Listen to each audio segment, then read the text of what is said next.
On va accueillir maintenant Dominique Giglione, qui est responsable recherche et développement dans le domaine des matériaux métalliques et des procédés de fabrication, à la direction de la recherche et des programmes du CETIM, le Centre technique des industries métalliques. Donc, le thème de la conférence sera les transferts industriels dans le domaine des matériaux métalliques et des procédés de fabrication. Bonjour à toutes et à tous. Juste pour vous situer dans le paysage, enfin me situer dans votre paysage, très concrètement, donc 24 ans de métallurgie, mais au CETIM. Donc loin du laboratoire, par exemple, universitaire. Et puis j'ai mal tourné, je suis devenu fonctionnel, donc je m'occupe maintenant de coordonner. Très bien.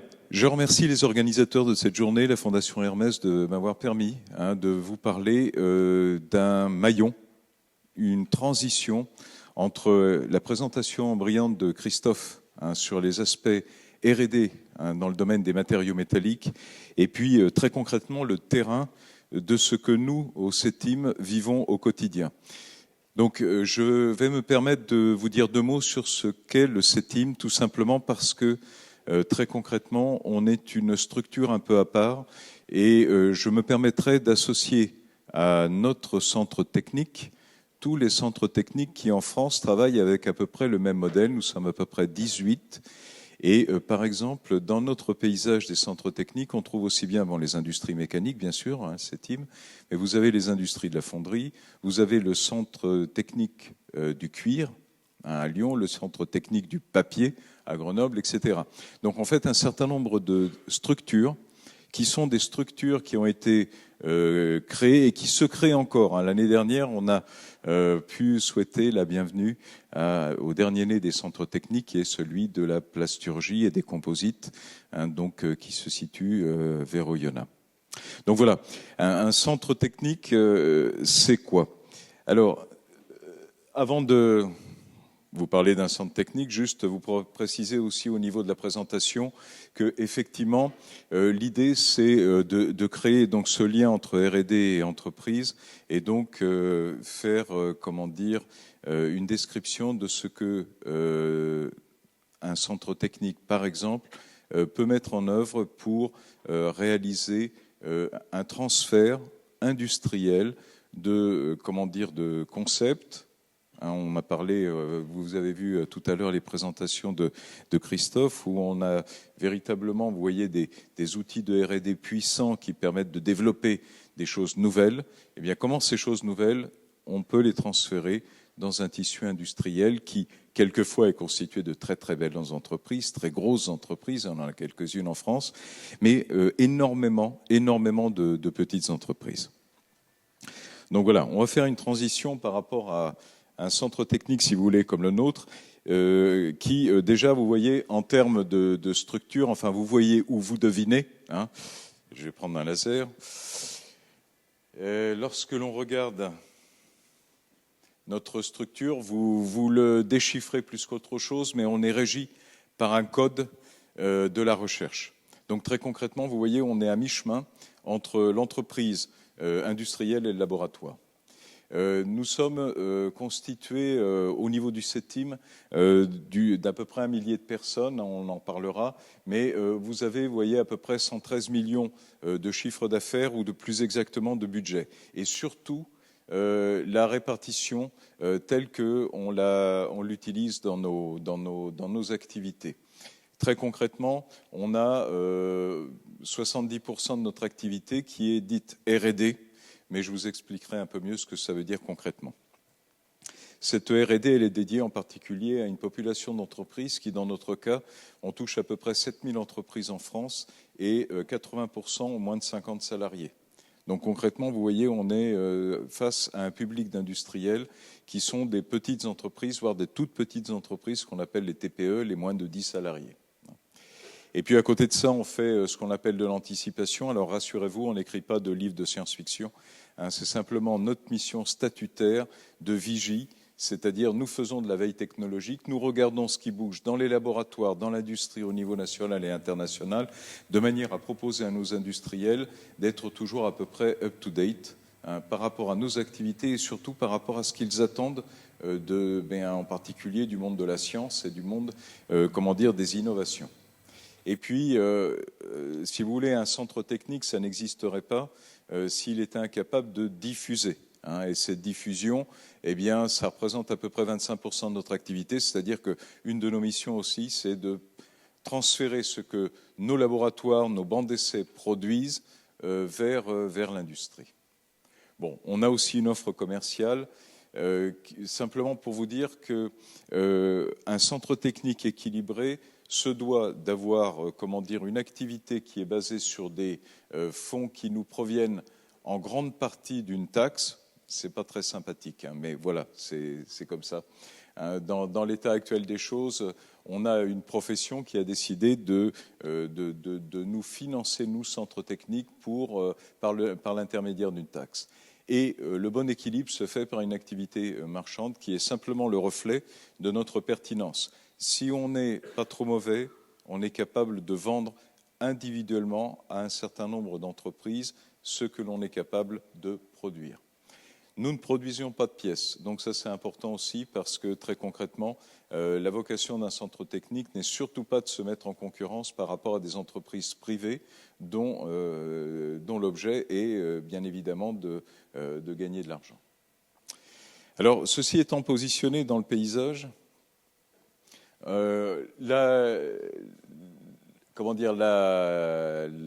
nature d'un centre technique, c'est aussi d'aller chercher de se rapprocher en fait des entreprises qu'il est amené à aider, à accompagner.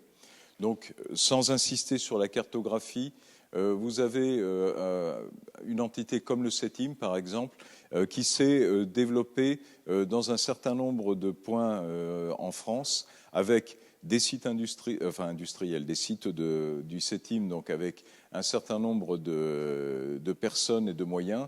Et puis à côté de ça, la volonté de mailler le territoire de manière à être à peu près partout là où il y a de l'industrie mécanique très concrètement.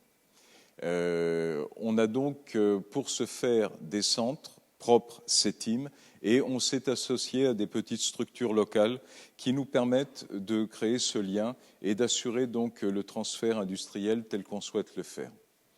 Si l'on regarde en fait notre périmètre, on est à peu près 700 pour un ensemble, ce que l'on appelle Mecatim, peu importe, c'est l'ensemble de nos partenaires. Et là, on est à peu près 1000 personnes, comme je vous le disais tout à l'heure. Donc voilà, cette organisation va nous permettre d'être au plus près donc, de ces PME, TPE, que l'on a beaucoup de mal en France à accompagner de manière pertinente dans le domaine technologique. Là, j'insiste sur le fait que nous n'avons pas vocation, par exemple, à accompagner financièrement ou dans des problématiques, par exemple, juridiques ou autres. Donc voilà un petit peu ce paysage, de centres techniques industriels. Donc je rappelle, 18 en France, ce qui permet d'avoir un maillage aussi non seulement sur le plan du territoire, mais sur le plan aussi des activités. Alors, lorsque l'on regarde un peu le paysage métallique, je vais me mettre véritablement sur un autre plan que le plan de Christophe, qui a développé fort brillamment donc, tous les aspects R&D que l'on peut maîtriser au travers des travaux de laboratoire, pour en particulier développer des matériaux, de nouveaux matériaux, de nouvelles nuances, de nouveaux alliages. Lorsque l'on regarde la vocation métallique, une chose est importante. Actuellement, si vous voulez, quand on lit la presse, j'allais dire un peu grand public, ou bien quand on regarde un certain nombre d'émissions, on peut se poser la question de savoir quel est l'avenir du métal, parce que très concrètement, si on regarde l'automobile, on insiste beaucoup sur des véhicules qui vont évoluer vers beaucoup de plastique, du composite. On parle de véhicules obtenus en fabrication additive, totalement obtenus en fabrication additive, ce qui est purement utopique pour l'instant. Mais cela veut dire quoi? Cela veut dire que quelque part, on doit régulièrement se poser la question, effectivement, est-ce que le métal a encore un avenir devant lui? Réponse, oui, et c'est plutôt rassurant. Pourquoi? Parce que En fait, lorsque l'on regarde les propriétés, Christophe parlait tout à l'heure des propriétés de base. On a vu par exemple la résistance mécanique, on a parlé de densité, on a parlé de poids, on a parlé de structure. Eh bien, tout ça, si vous voulez, c'est toutes ces caractéristiques intrinsèques métalliques rendent le métal particulièrement apte à supporter, à résister aux sollicitations de service. Donc, ce qui va donner au métal un rapport performance sur poids qui est tout à fait important et pertinent. Alors, bien évidemment, si l'on regarde certains matériaux comme les composites, fibres de carbone par exemple, on a des rapports performance sur poids qui peuvent être encore supérieurs, bien évidemment, à ceux du métal. Ceci étant, on est avec le métal dans un champ, dans un domaine où on a affaire à un produit industriel qui est fabriqué par millions de tonnes. Donc, cette performance sur poids est un critère extrêmement important. Lorsque Christophe développait tout à l'heure un certain nombre de thématiques de R&D très fortes, je pense en particulier à l'aube de turbines monocristallines, eh bien, là, on est typiquement sur ces travaux de recherche qui permettent en permanence d'augmenter ce ratio performance sur poids. Une deuxième caractéristique essentielle pour comprendre le succès du métal, indépendamment éventuellement de sa beauté, je pense à l'or, mais l'or, on ne fabrique pas beaucoup de voitures avec pour l'instant. La facilité de mise en forme est une réelle performance intrinsèque du métal. C'est-à-dire qu'à partir du moment où on dispose d'un morceau de métal, on est capable de le forger. Quelqu'un parlait d'estampage tout à l'heure. On est capable de le plier, de le cambrer, de l'emboutir. Bref, on est capable aussi de le souder, bien évidemment. On est capable de faire énormément de choses avec une pièce métallique, un objet métallique, qui sont difficilement accessibles à d'autres matériaux. Il suffit de laisser tomber une assiette en faïence par terre pour se rendre compte que, effectivement, la capacité qu'on aurait à plier de la faïence est très limitée. Le métal, quelqu'un posait la question de la ductilité tout à l'heure. Une des caractéristiques du métal, c'est justement d'être ductile, c'est-à-dire apte à la mise en forme. Il est important de noter que dans les travaux de R&D, Christophe insistait beaucoup sur l'amélioration des performances intrinsèques au niveau du métal. Eh bien, lorsque l'on regarde une des thématiques fortes qui est le moteur, par exemple, d'un sidérurgiste pour fabriquer un acier, c'est je fabrique un acier, comment va-t-il être transformable? Est-il usinable? Puis-je le plier? Puis-je le souder? Autrement dit, indépendamment de la recherche de base consistant à aller au niveau du métal, à obtenir des performances importantes, on va tout de suite se poser la question dans le laboratoire de R&D, donc, ou plus exactement à côté, donc on a des élaborateurs, on a des ateliers qui vont mettre en forme, eh bien on va tout de suite se poser la question de comment je suis capable, ce métal donné que je viens d'inventer, ou de mettre au point, comment je suis capable de le transformer et en particulier de l'usiner. Donc ça, c'est fondamental aussi parce que si l'on veut qu'un matériau puisse se diffuser largement, il faut qu'il présente une aptitude à la mise en forme qui soit compatible avec les multiples usages auxquels on peut s'attendre au niveau d'un métal. Un élément important aussi qui intervient énormément, c'est notre retour quotidien de la part des petites entreprises que l'on côtoie. Lorsque l'on a un matériau que l'on doit mettre en forme et que l'on doit utiliser pour en réaliser des pièces, comment je répare les pièces quand elles commencent à défaillir, à s'user, à s'abîmer? Et là aussi, on a une des caractéristiques extrêmement intéressantes du métal qui est sa réparabilité en quelque sorte intrinsèque.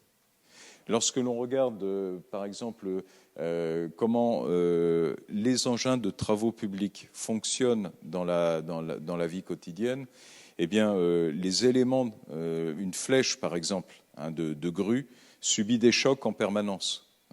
Ces chocs vont abîmer le matériau métallique. Si ce matériau n'est pas réparable, ça va poser d'énormes problèmes au niveau de l'exploitant. Donc le fabricant lui-même de la machine peut très bien fabriquer avec un cahier des charges extrêmement sophistiqué. Par contre, l'exploitant, lui, sa réalité de terrain, c'est de savoir comment je peux réparer un choc sur une machine qui a heurté un mur ou bien qui a pris des chocs en raison de son utilisation. Alors j'ai noté entre parenthèses, surtout pour les aciers, parce que vous vous souvenez de cette polémique à un moment donné qui était apparue sur les voitures dont la carrosserie était en aluminium. Un des problèmes de pénétration de l'aluminium au niveau de la carrosserie automobile, c'est que pour redresser une carrosserie automobile en aluminium, eh bien, c'est infiniment plus complexe que dans le cadre de l'acier, parce que l'acier se déforme très facilement, il est très plastique, très ductile. Enfin, je pense aux aciers de carrosserie, bien évidemment, et c'est beaucoup moins vrai pour l'aluminium. Ceci étant, si on met de côté un petit peu certains alliages un peu spécifiques, eh bien, on a la chance avec les matériaux métalliques d'avoir globalement une forte réparabilité. Et puis, un élément mais qui sera développé dans la présentation d'après, c'est la problématique de la recyclabilité. Si vous voulez, quand on regarde certains déserts du monde, on voit des milliers de kilomètres carrés qui ont été préemptés par des compagnies aériennes ou des fabricants d'aéronautique qui viennent y stocker les appareils en fin de vie. Tout simplement parce que, très concrètement, certains matériaux ont une recyclabilité limitée, voire très limitée. On parle beaucoup, par exemple, des matériaux composites. Eh bien, une des raisons qui font que les matériaux composites ont du mal à pénétrer certains secteurs, eh bien, c'est la problématique de leur recyclage. Comment je recycle un matériau qui est lui-même obtenu de plusieurs matériaux, puisqu'on vient combiner des fibres qui sont des fibres du type fibre de verre ou fibre de carbone, avec des résines qui sont des polymères, dont l'ensemble, fibres plus polymères, présente une recyclabilité très limitée. Alors par contre, ça ouvre des champs infinis de recherche, parce que la recyclabilité des matériaux composites, par exemple, est un champ de recherche très très important, de manière à essayer, une fois encore, de corriger les défauts du matériau et d'en améliorer la pénétration. Donc voilà, les métaux ne sont pas morts, loin s'en faut. Pas de faire-part de décès aujourd'hui, parce que lorsque l'on regarde les courbes de production de ces matériaux métalliques, on s'aperçoit qu'elles sont toutes en croissance. Que ce soit la production mondiale d'acier, que ce soit la production d'aluminium.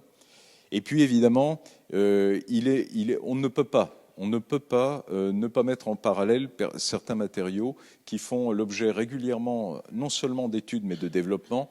Vous voyez ici par exemple les développements qui sont imaginés dans le cadre de l'activité aéronautique. Donc à des fins d'allègement, l'idée c'est pour augmenter le rapport performance-surpoids de développer des matériaux composites qui vont permettre d'équiper les avions de demain. Et on voit par exemple fortement décoller la demande en composite dans le champ aéronautique. Mais si on regarde juste en dessous, le titane, qui est un métal, lui, donc là, ce sont plutôt des alliages de titane dont il est question, eh bien, on s'aperçoit que malgré tout, à cause pareil du rapport performance-surpoids et à cause des autres caractéristiques dont on parlait tout à l'heure, eh bien, on s'aperçoit que le titane, même dans le domaine aéronautique, et même malgré son prix, les alliages de titane sont relativement coûteux, eh bien, ce titane progresse lui aussi. Donc, de toute façon, on a, si vous voulez, en termes de vision à moyen et long terme, on a, au niveau des matériaux métalliques, une perspective qui est extrêmement forte. Et là, je parle d'un domaine aéronautique qui est un domaine qui concerne des entreprises de très grande taille, mais sachez, parce que c'est important de le savoir effectivement, sachez que derrière ces grosses entreprises, vous avez des cascades de sous-traitants, et ces sous-traitants sont directement impactés par les évolutions des matériaux. Je vais en prendre un exemple. Si on considère les matériaux composites, tout à l'heure je vous parlais de la mise en forme des composites.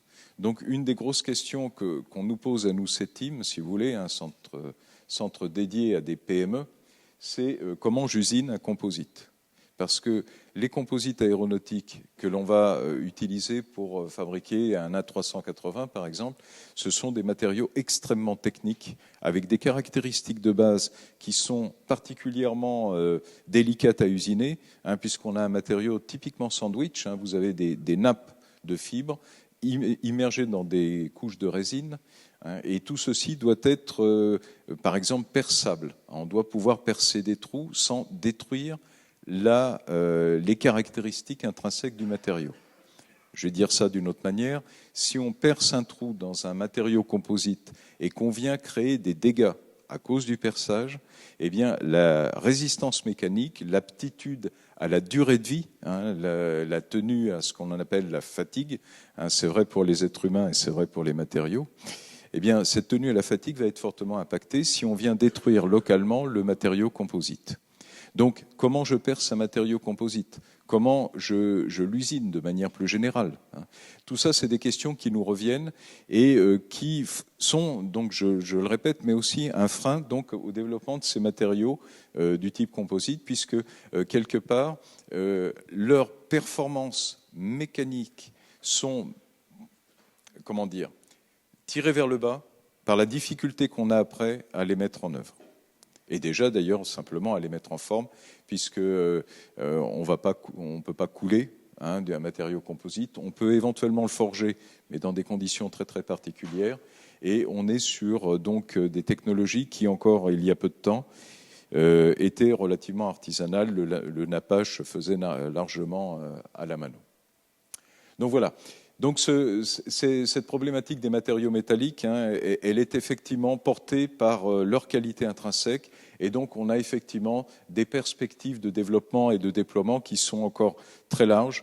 Bien évidemment, dans la salle, certains d'entre vous me diront, mais vos courbes, c'est normal qu'elles aillent en croissant, puisque de plus en plus de pays maintenant, non pas émergent, mais se dotent d'industries, je pense à la Chine, ne serait-ce qu'elle, qui n'existaient peut-être pas encore il y a une dizaine, une vingtaine, une trentaine d'années, et qui évidemment vont créer de la demande, vont aspirer de la demande, mais on s'aperçoit que même cette demande, elle est encore tournée vers le métallique.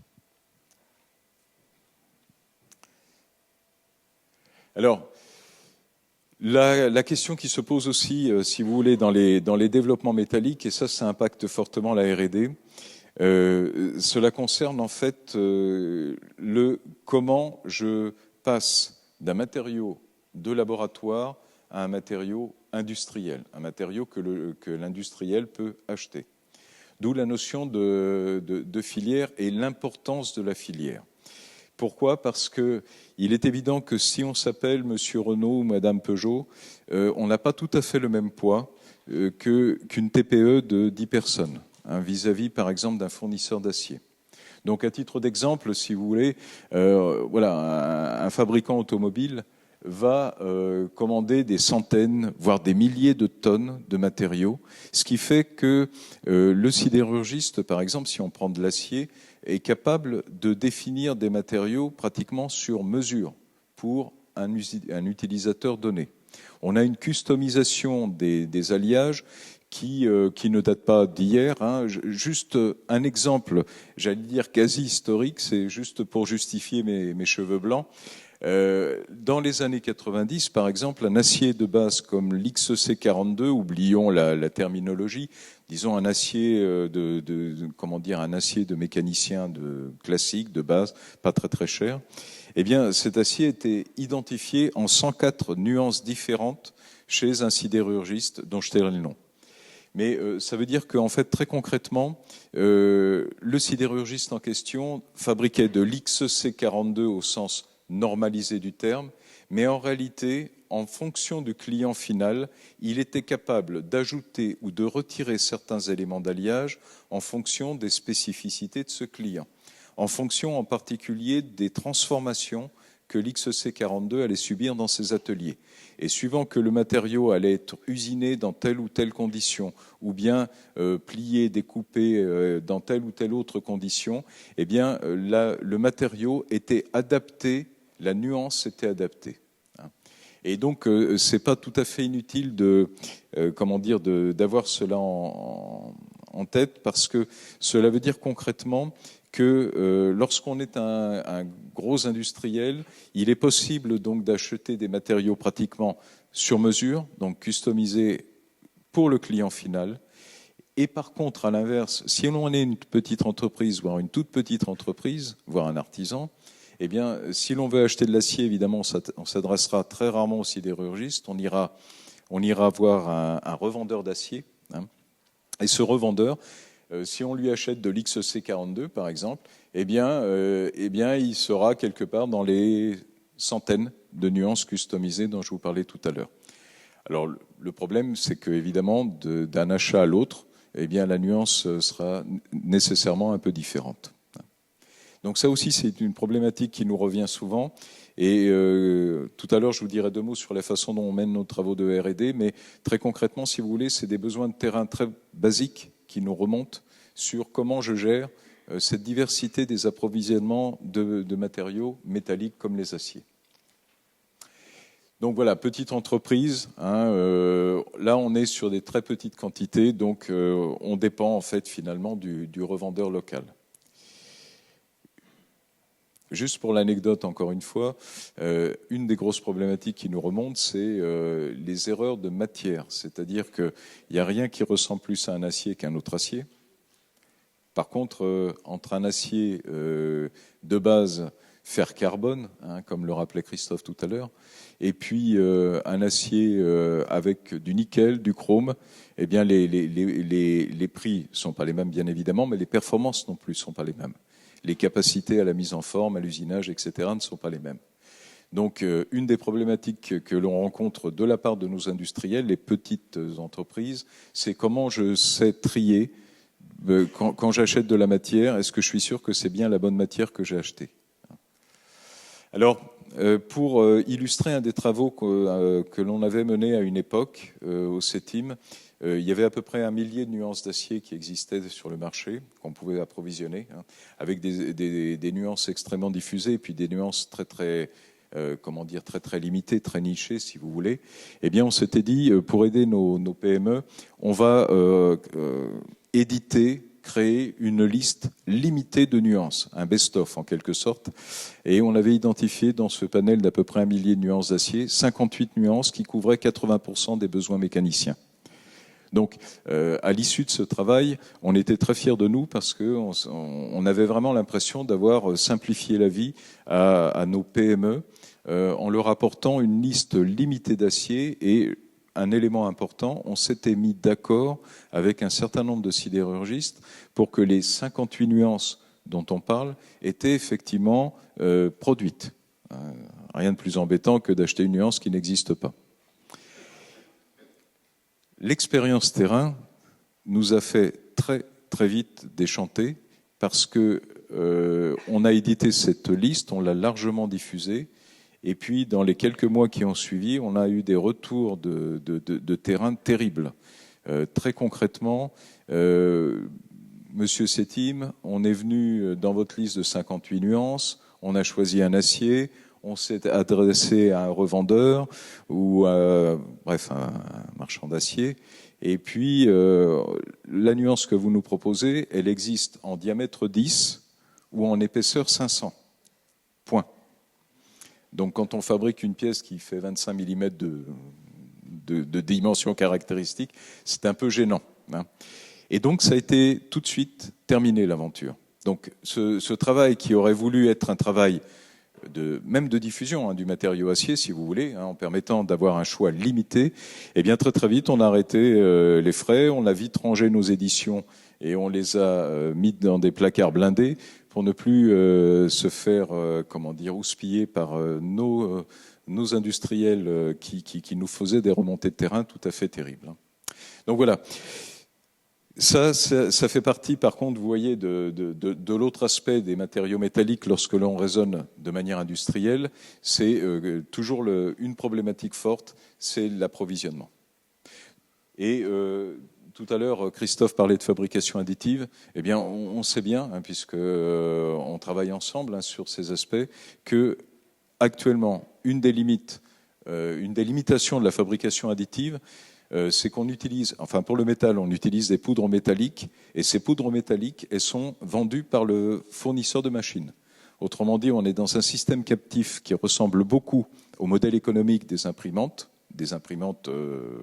classiques, hein, des imprimantes qu'on a tous chez nous, où l'imprimante de base coûte pas cher. Alors malheureusement, une machine de fabrication additive, ça coûte très cher. Mais à côté de ça, on est dépendant totalement du fournisseur de matériaux. C'est pour ça que j'ai parlé de filière, parce que Christophe en parlait tout à l'heure. Développer un nouveau matériau, c'est à la fois extrêmement intéressant, extrêmement noble, extrêmement passionnant. Mais à côté de ça, il faut absolument à un moment ou à un autre que ce matériau soit accessible, disponible, achetable, hein, puisque sinon, eh bien, le travail restera purement un travail de R&D. Alors, voilà, c'est un peu ce dont je viens de parler, c'est-à-dire cette conclusion qui consiste à dire, attention, les développements de matériaux métalliques sont pertinents, sont nécessaires, et à côté de ça, il faut systématiquement les accompagner d'une possibilité d'approvisionnement. Alors, il y a quelques exceptions à la règle.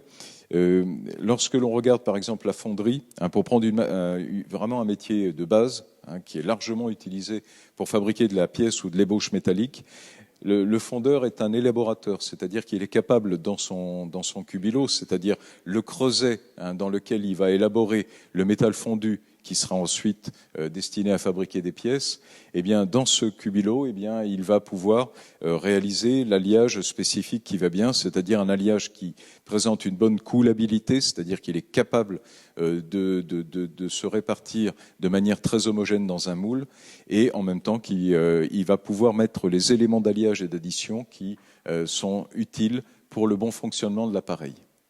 Et puis, on a aussi l'expérience des mini-mills. Alors ça, c'est une expérience intéressante. Ce sont ces petites unités, des petites entités d'une centaine de salariés qui se développent, par exemple, très concrètement dans le nord de l'Italie pour les ronds à béton. Les ronds à béton, Christophe en parlait aussi tout à l'heure, ce sont ces objets en acier qui servent à renforcer le béton, hein, pour faire du béton armé. Hein. Donc, on est sur du métallique, un métallique plutôt basique. Et par contre, là, l'intérêt des mini-mills, c'est de proposer en fait finalement la fabrication de ces ronds à béton au plus près des utilisateurs.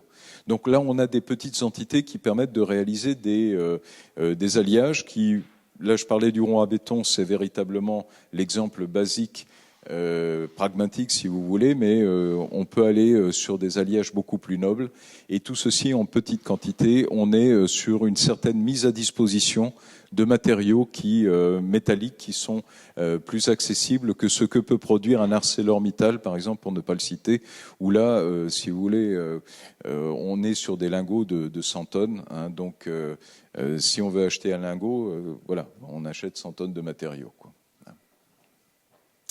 Donc voilà un petit peu ces expériences qui sont intéressantes et indispensables, si vous voulez, pour permettre la diffusion des matériaux métalliques.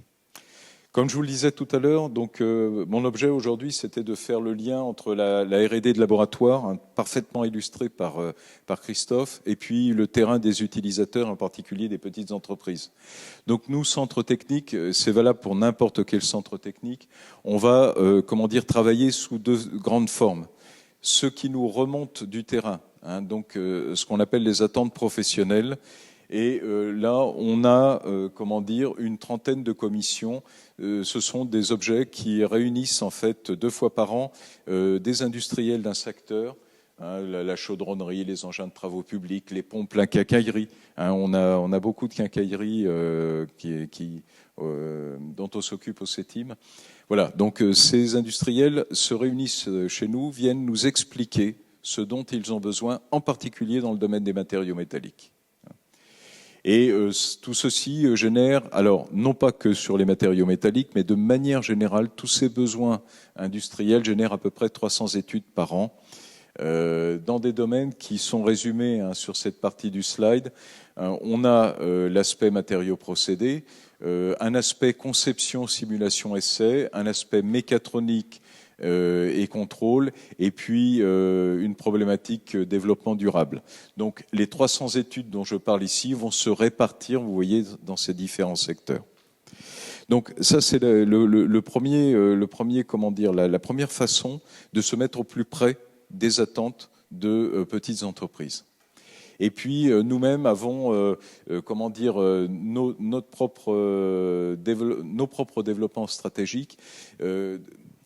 Lorsqu'on interroge souvent les industriels sur leurs besoins, ce sont des besoins très pragmatiques de terrain. Si l'on veut aller plus loin et assurer nos missions de centre technique, il faut aller à 5 ans, 10 ans. Et là, on a donc besoin de développer des projets autonomes. Alors, quelques-uns pour rester dans le métallique. Le grand projet poudre, c'est un projet qui a été mené il y a quelques années et qui avait pour objectif, entre autres, de développer la fabrication additive. Donc voilà un exemple. Et puis maintenant, on est passé sur notre projet de fabrication additive à l'heure actuelle, de manière à réaliser, comment dire, des travaux qui vont être menés avec une certaine ambition. On est sur une centaine d'études par an, puisque ces projets ont des amplitudes variables. Donc voilà un petit peu comment on fonctionne et comment notre R&D est réalisé pour des PME. Nous partons, Christophe parlait de ces contrats par exemple avec des grands groupes industriels. Eh bien nous on est face à des petites entreprises et donc face à des besoins qui sont souvent des besoins de terrain.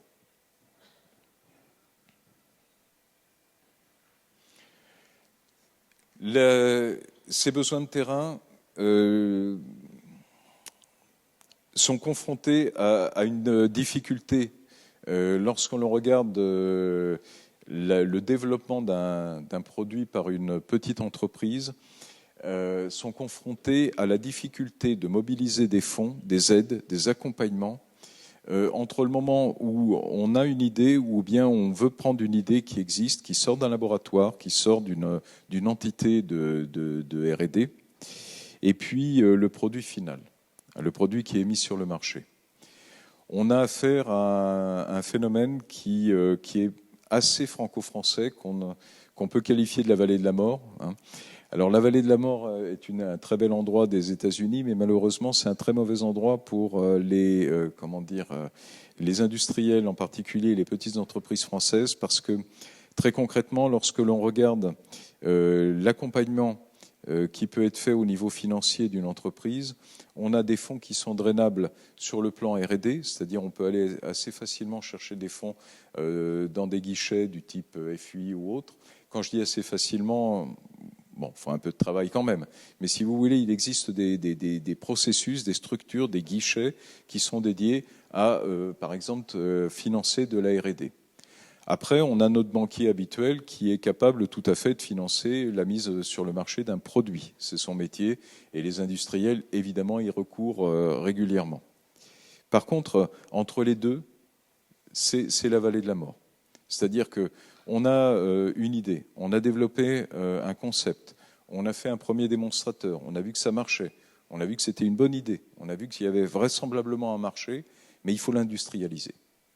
Donc typiquement, si on revient sur nos matériaux métalliques, Christophe, dans son laboratoire, a développé un alliage super intéressant avec des super performances et un industriel a un besoin pour concrètement fabriquer une pièce ou un objet.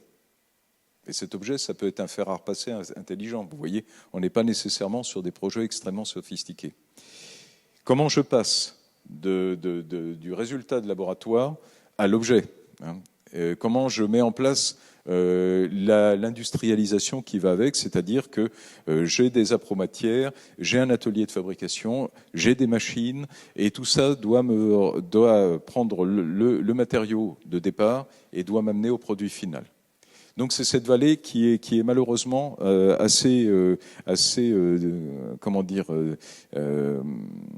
périlleuse à traverser, parce que lorsque l'industriel est sorti d'un projet de R&D, il a déjà mis beaucoup de fonds dedans, et là il va falloir qu'il mette encore des fonds pour aller jusqu'à l'industrialisation.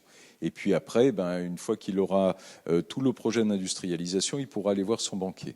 Donc comment passer comment passer du laboratoire à l'objet.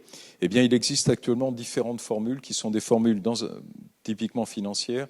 La BPI, la Banque pour l'investissement.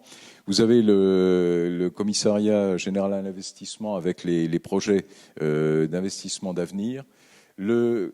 Un outil extrêmement intéressant pour les entreprises, le crédit impôt recherche, le CIR. Alors, pardon pour les acronymes, j'aurais dû les traduire, mais certains d'entre eux sont véritablement passés dans le domaine courant.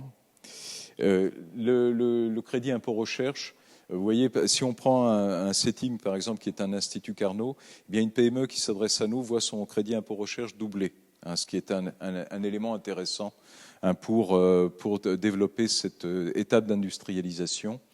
Et puis, on a des projets d'industrialisation qui peuvent être portés par des fonds qu'on appelle les fonds uniques interministériels, les FUI. Et donc, ces éléments, ces guichets sont mis en place pour assurer le financement de l'étape d'industrialisation. Si l'on regarde ce que nous, CETIM, on est capable de proposer, bien, on a une politique de brevet. Donc ça, c'est la première étape, c'est l'étape d'innovation. À côté de ça, on a mis en place ce qu'on appelle l'éco-développement, c'est-à-dire ces modalités qui permettent à un industriel de venir nous voir pour qu'on l'accompagne dans l'industrialisation de son idée. Alors, on a affaire à des petites entreprises, on a affaire aussi à des inventeurs. Il y a un inventeur un jour qui est venu nous voir pour nous proposer un système révolutionnaire qui consistait à fabriquer des tornades. Et ces tornades, l'idée, c'était de les fabriquer au-dessus d'un lac, de pomper l'eau du lac, une partie de l'eau du lac, et de déplacer la tornade pour venir ensuite libérer l'eau sur un endroit à arroser. Donc l'inventeur est venu nous voir en nous disant « Comment pouvez-vous m'aider, monsieur CETIM ?» Et heureusement, on avait un savant fou chez nous qui a fait un calcul rapide. Pour fabriquer une tornade, il faut à peu près autant d'énergie que ce que consomment les États-Unis en une année. Donc, on a expliqué à l'inventeur que ça ferait une machine extrêmement lourde à fabriquer et assez peu probable qu'il arrive au bout de son idée. Donc ça, c'est un peu pour l'anecdote. Mais à côté de ça, je vous montrerai quelques exemples de co-développement qui permettent à des industriels, si vous voulez, d'aller au bout de l'idée. C'est ce qu'on disait tout à l'heure. Et puis, un objet qu'on a créé. Tout à l'heure, Christophe parlait du laboratoire commun qu'on a avec l'ENISE et puis l'École des mines de Saint-Étienne, le LUPIAM. Eh bien, au sein de cette structure, on a développé un concept qui nous paraît assez intéressant pour développer et diffuser en fait des technologies industrielles. On appelle ça des unités pilotes à dispositif partagé. C'est un mot un peu compliqué. C'est simplement le fait de dire concrètement, mettons à disposition d'un petit consortium d'industriels une machine, une technologie, de manière à ce que ces industriels, en venant travailler sur la machine, avec un accompagnement bien sûr de la part du CETIM, mais viennent s'approprier l'objet, s'approprier la technologie, monter en compétences, faire monter en compétences des salariés de leur propre entreprise. Et à la fin de la vie de cette unité pilote, eh bien, la machine est achetée par l'un des industriels du consortium. Ses salariés sont formés, il a fait son modèle économique, il a vu dans quelle mesure c'était intéressant pour lui, et donc il est capable de ensuite investir et produire.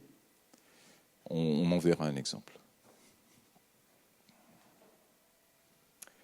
Alors, justement, je voudrais conclure sur les aspects un petit peu applicatifs de notre R&D.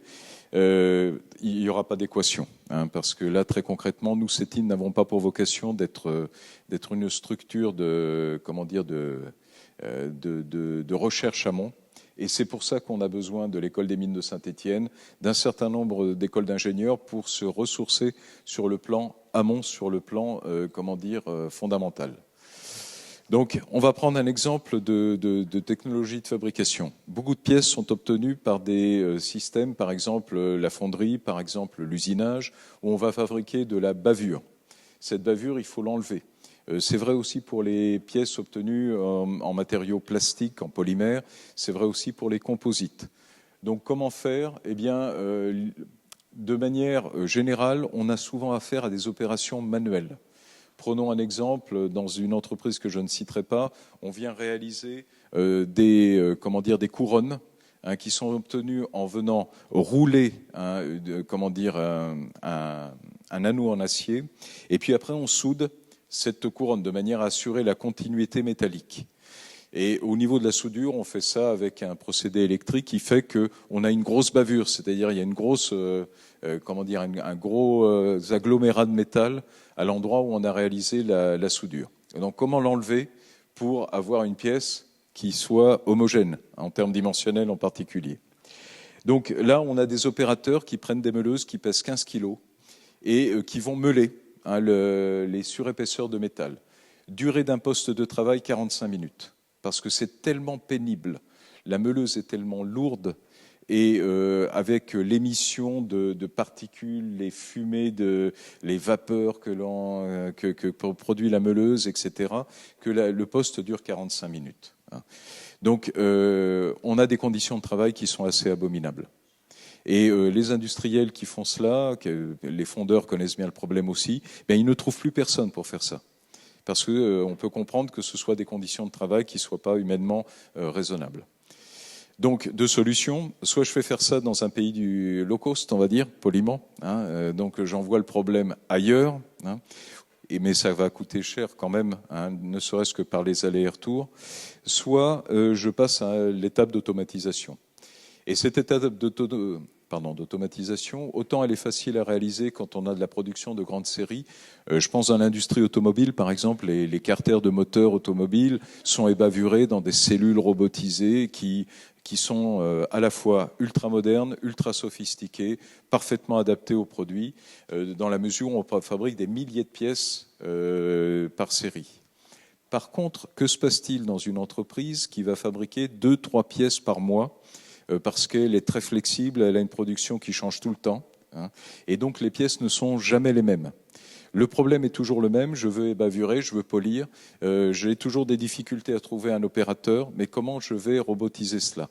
Donc c'est l'enjeu, le pari qu'on s'est donné, et on a donc réalisé avec un industriel une cellule robotisée dite flexible, c'est-à-dire qui s'adresse à la toute petite série, et qui est reconfigurable tout simplement parce que lorsqu'on parle robot, on parle programmation. Un robot, pour l'instant encore, ça n'a pas une intelligence embarquée suffisante pour lui permettre d'identifier ses tâches sans qu'on lui le dise.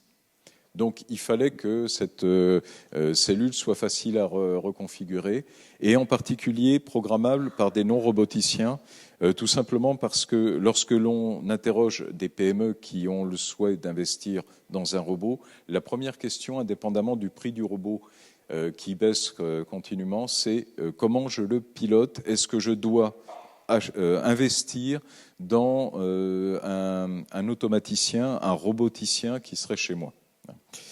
Donc il fallait que ce soit une cellule qui ne soit pas programmable par un roboticien, de manière à ne pas dépendre de l'intégrateur, donc la société qui a vendu la cellule, et de manière à ce qu'une PME n'ait pas besoin d'investir dans un automaticien, un roboticien.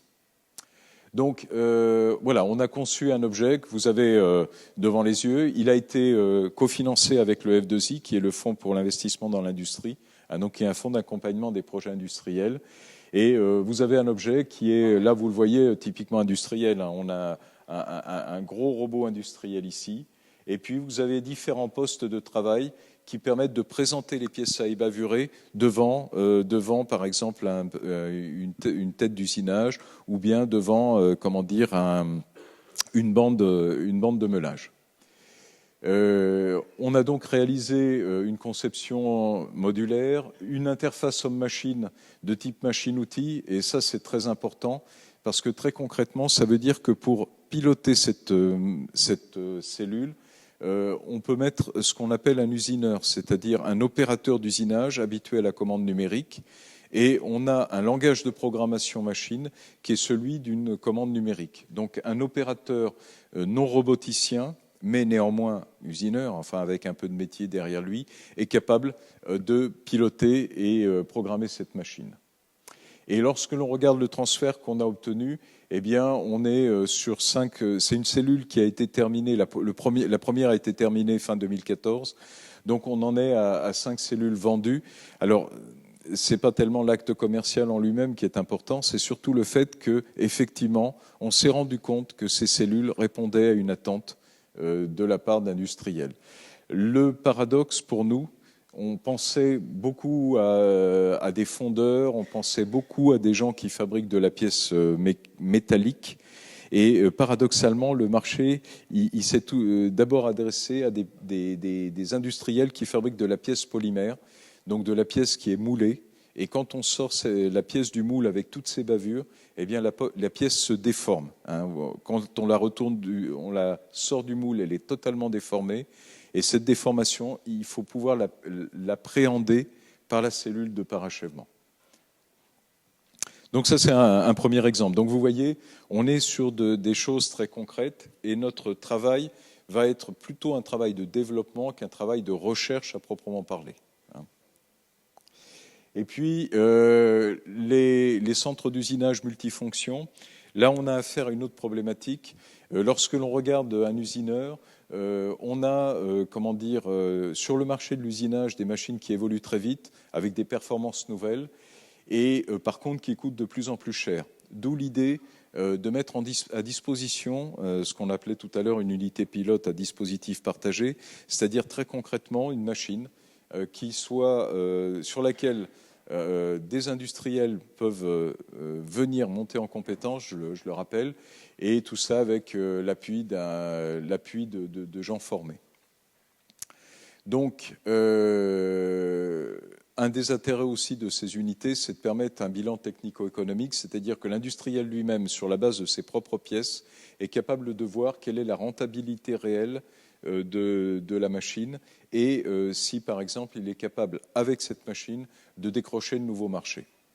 Donc, sur la base de ces, de ces prérequis, en quelque sorte, on a développé différentes UPDP, unités pilotes à dispositif partagé, qui ont été réalisées au CETIM au niveau de l'usinage. Et puis, depuis quelques années, on en fait en fabrication additive aussi, de manière à permettre à des industriels de déverminer cette technologie. Donc, l'exemple ici, c'est un centre d'usinage multifonction, c'est-à-dire que pour ceux d'entre vous qui connaissent l'usinage, vous connaissez le tournage, par exemple, vous connaissez le fraisage, et bien là, on combine les deux, de manière à avoir, par exemple, sur une pièce qui est tournée dans un premier temps, la possibilité de venir fraiser, par exemple, des plats ou bien venir percer, etc. Donc, on est sur un modèle, si vous voulez, qui pour nous est important parce que c'est typiquement l'outil de transfert qui nous paraît le mieux adapté pour permettre de transférer la R&D menée par le fabricant de machines à des industriels, à des PME en particulier, qui ont de réels besoins dans ce domaine et qui ne savent pas comment faire parce que mettre 800 000 euros sur la table pour investir dans un centre d'usinage sans savoir où on met les pieds, c'est un peu douloureux pour une entreprise. Alors, in fine, en niveau transfert, chaque machine est revendue. Donc, ça fait partie du modèle économique. Ça veut dire que très concrètement, à la fin de l'opération, ça dure 2 ans à peu près, eh bien, il y a un industriel qui repart avec une machine sous le bras, tout simplement parce qu'il a été convaincu de la pertinence de la machine.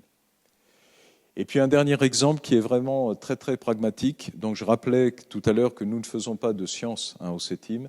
Eh bien très concrètement, voilà un exemple de fiche d'usinage. Lorsque dans une entreprise qui fait de l'usinage, on a un matériau qui arrive, un matériau nouveau à usiner, eh bien les industriels sont très heureux de trouver un outil qui va leur permettre rapidement de paramétrer la machine, donc de mettre les éléments de pilotage de la machine de manière à tout de suite être opérationnel. Donc là, on a à travers de cette opération quelque chose qui est fort. Évidemment, on est sur du très très pratique, puisque vous voyez, c'est du format A4 et il y a quelques éléments qui ont été renseignés. Par contre, c'est 620 fiches qui actuellement existent et c'est plusieurs centaines d'exemplaires chaque année qui sont diffusés. Plusieurs centaines d'exemplaires mis au regard d'environ 1600 entreprises en France qui font de l'usinage. Donc voilà un exemple très très pratique de diffusion de travaux qu'on pourrait. Donc je le répète, c'est pas de la recherche. Par contre, on est sur des travaux qui permettent d'accumuler un certain nombre de données et de les capitaliser sous cette forme. Voilà. Je vous remercie beaucoup de votre attention. J'en ai terminé.